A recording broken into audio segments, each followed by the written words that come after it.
notamment à cause du gel qu'on a subi dans la nuit du 27 au 28 avril, des -4 environ sur Savigny et Pernan surtout.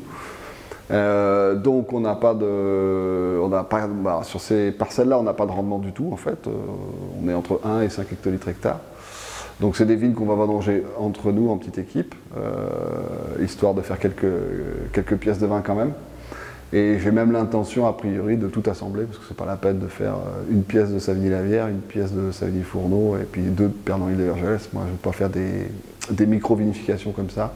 Donc ce que je pense, c'est qu'on va ramasser tout ce qu'on peut, et sur ces parcelles-là, on va faire un assemblage, a priori. Donc voilà, ça c'est quand même une année très, très particulière.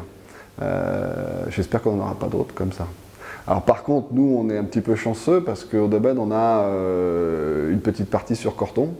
Et la colline de Corton, elle a beaucoup moins gelé, voire pas du tout dans certains endroits, donc où on a une récolte à peu près normale. Et là, en l'occurrence, on est sur une année très qualitative, parce qu'on a eu un très bel été, suffisamment chaud, presque trop sec même à un moment donné. Mais enfin, au final, on a des raisins qui sont bien mûrs, super équilibrés, avec des jolis tanins bien mûrs.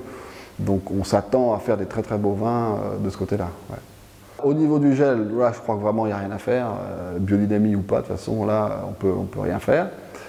Par contre, sur ce qui est de la maturité des raisins, on s'aperçoit, alors on n'a pas des gros rendements, nous jamais, je parle de 25, autour de 25 hecto-hectares à Corton, puis à part 2-3 parcelles qui sont à 15-18.